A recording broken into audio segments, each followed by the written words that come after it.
โดยการนำผ้าความบุญกันกับทางพระอาจารย์เพิ่นที่มาจากไทยนะครับเอาก็ได้มาซอยพักดันส่งเสริมการก่อตั้งจัดสร้างอาคารสำนักงานกู้ภัยเป็นของการกู้ภัยนะครับโอ้โหกู้ภัยไทยน้ำใจสุดยอดคิดว่าการช่วยเหลือมันจะจบเพียงซ้ำนี่ออกจากถ้ำมาอาจารย์ติงลีทุ่มงบประมาณช่วยเหลือสร้างออฟฟิศให้กับทีมกู้ภัยลาวในนครหลวงเวียงจันทร์โอ้โหสวัสดีสบายดี FC แฟนคลับพี่น้องชาวลาวพี่น้องชาวไทยหมดสุขุสุคนที่เคารพรักและนับถือทุกกำลังแห่งใจที่เข้ามากดไลค์กดแชร์เข้ามาคอมเมนต์ให้กำลังใจกันในคลิปนี้ก็เป็นอีกคลิปหนึ่งจะมาย่องย่อชื่นชมทางกู้ภัยไทยท่านผู้ชมเฮ็ดดีเขาต้องออกข่าวเปล่าประกาศให้คนลาวทุกคนได้รับได้ฮู้ถึงน้ำจิตน้ำใจของกู้ภัยไทยแต่ขั้นท่าหากว่าเฮ็ดบ่ดีเฮ็ดบ่โปร่งใส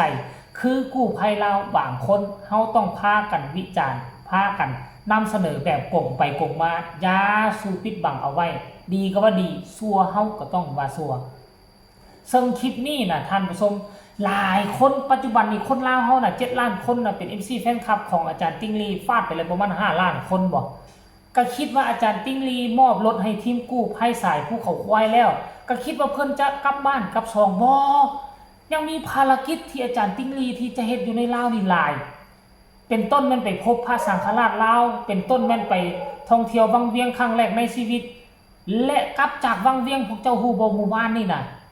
อาจารย์ติ้งลีสร้างความมหัศจรรย์ให้กับพี่น้องฝั่งลาวอีกแล้วสร้างความมหัศจรรย์ให้กับพี่น้องฝั่งลาวโดยการพาทุกคนไปชมกู้ภัยสายภูเขาควายซึ่งก่อนหน้านั้นก่อนจะไปวังเวียงอาจารย์ก็ได้เป็นตัวแทนมอบรถโรงพยาบาลให้กับทีมงานกู้ภัยสายภูเขาควายอยู่ที่ทางอนมอบให้เพื่อเป็นการหับส่งคนจกคนเจ็บเพื่อเป็นการไปกู้ภัยกู้ชีพให้กับคนที่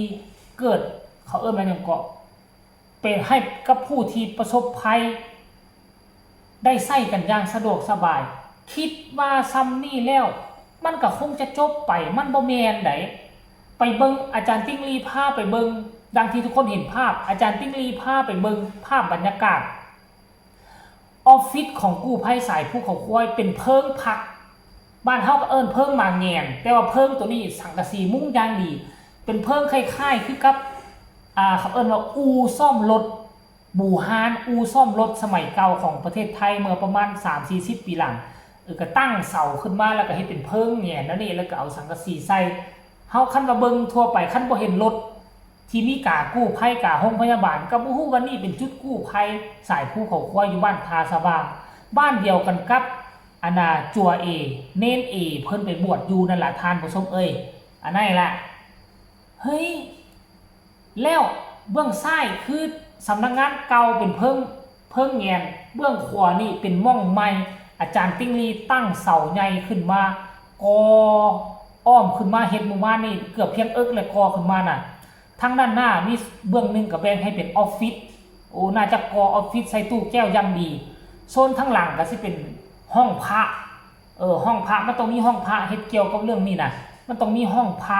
และถัดมาก็สิเป็นม่องไว้อุปกรณ์ม่องไว้โล่งศอกโล่งนั่นได้เอาบอลไว้ล็อกไว้โล่งพอคนทีเพราะว่าทีมงานกู้ภัยนี่เจตนารมณ์ของเขาก็คือว่าอยากช่วยเหลือคนยากไร้เป็นการมอบโล่งให้ฟรีบริจาคโล่งฟรีต่างๆนานาและผู้อุปถัมภ์รักก็คืออาจารย์ติ้งลีเพิ่นบอกว่าจะอุปถัมภ์รักซ้ำที่ตนเองเฮ็ดไว้ซ้ำที่ตนเองมีโอ้โหรายละเอียดให้ทุกคนไปเบิ่งคลิปนี้สั้นๆสากลจากอาจารย์ติ้งลีทำส้มไปส้มพร้อมๆกันเลยก็ตั้งจัดสร้างอาคารสำนักงานกู้ภัยเป็นของการกู้ภัยนะครับเมื่อนี้ถ้ากันกลับมาจากวังเวียงแล้วก็มาก่ออิฐเป็นสำนักงานกู้ภัยเพื่อสร้างศักยภาพให้พี่น้องกู้ภัยสายภูเขาควายนะครับซึ่งอย่างที่บอกครับว่าที่ผ่านมานั่นก็ได้เป็นที่ปรึกษามาหลายปีแล้วก็จะรวม10 ปีแล้วนะครับซึ่ง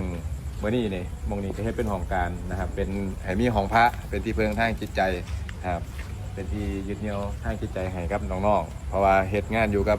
คนเจ็บคนตายเนาะ แล้วก็เป็นออฟฟิศสำนักงานที่ประสานงานการซอยเหลือพี่น้องประชาชนนะครับนี่ก็ได้ตั้งเสาแล้วเป็นผู้ใดอยู่ใกล้นะครับผู้ใดอยู่ใกล้อยากร่วมบุญร่วมท่านครับเพิ่นนะครับผู้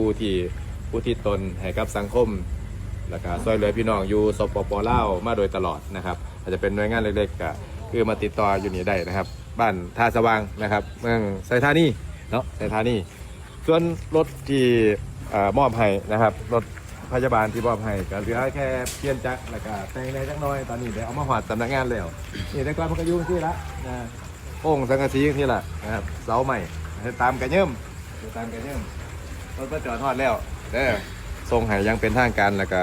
ซอยเฮ็ดของการเห็นบ่เห็นแล้วพวกเจ้าอึ้งบ่อึ้งทึ่งกับคนนี้ที่มีชื่อว่าอาจารย์ติงลีบ่อยู่ทั้งประเทศไทยน่ะเพิ่นก็เฮ็ดดีอยู่แล้วเนาะกู้ภัยเพิ่นนี่น่ะ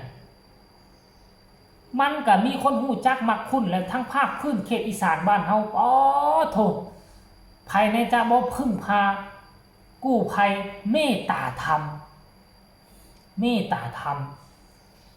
ซ้ำบ่นำมาช่วยประเทศลาวอีกตืมอันช่วยยังบ่พอแล้วยังมาช่วยเป็นสร้างทีมกู้ภัยอีกตืมเนาะกู้ภัยตัวนี้นะอาจารย์ติ๊งลีมาเป็นที่ปรึกษาให้10ปีแล้วเพิ่นบอกว่านอกจากเป็นที่ปรึกษาแล้วก็ระดมทุนทรัพย์ส่วนตัวของเพิ่นก็ส่งให้โอ้โหและมาตกปีนี้นะทีมกู้ภัยตัวนี้นะก้าวหน้ายกระดับเพราะอาจารย์ติ๊งลีอันนึงมาอาจารย์ให้ทุนสร้างตัวนี้แหละสร้างออฟฟิศสร้างที่ประจำการอันที่สองมาแล้วเป็นเพราะอาจารย์ติ๊งลีจึงมีรถโรงพยาบาลรถกู้ภัยเข้ามาทดแทนคันเก่าอยู่ในหั่นนั่นก็คือ FC แฟนคลับของอาจารย์ติ๊งลีเป็นผู้มอบให้อาจารย์ติ๊งลีมอบให้กู้ภัยสายภูเขาควายถึงมันจะเป็นรถเก่าแต่อันนี้บ่เป็นรถจีนรถเกาหลีเด้ถึงมันจะเป็นรถเก่าแต่ว่าข้างด้านในพร้อมใช้งานมันเป็นรถโรงพยาบาลเก่ามันมีครบเตียงเติงอีกอย่างต่างๆม่องนั่งของกู้ภัยม่องใส่เครื่องซูซี่โอ้ยต่างๆครบสุดแล้ว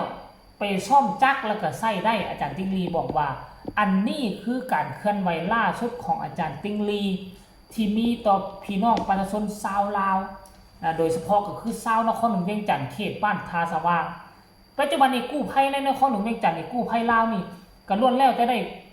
ทีมงานอาจารย์ติ๊งลีและกู้ภัยไทยเป็นผู้ปรึกษาเป็นที่ปรึกษาแนะนำให้ว่าเฮ็ดแนวใดค่อยก็เคยเว้าแล้วว่ากู้ภัยลาวเฮาส่วนใหญ่แล้วก็แตกนอกกอแหนงมาจากทางฝั่งไทยแหละได้ไปเฮียนอยู่พุ่นได้ไปกอบกู้อยู่พุ่นได้ไปเฮ็ดตัวจริงอยู่พุ่นแล้วจึงมาสร้างตั้งให้มันเกิดกู้ภัยอยู่ในลาวก็คิดว่ากู้ภัยในลาวตอนนี้ไปก็มาตรฐานจะดีขึ้นสูงขึ้นตามหลังกู้ภัยไทยไปติดๆในฐานะที่เป็นคน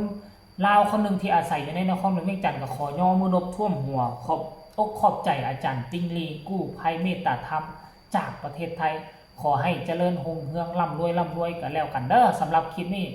ใครเห็นแล้วมีคำคิดคำเห็นแนวใดก็ส่งข่าวมาได้ทางใต้คอมเมนต์เนาะฝากกดไลค์กดแชร์กันแล้วกันพ่อกันไหมในคลิปหน้าลาทานผู้ชมเป็นเพียงสำนีก่อนสบายดี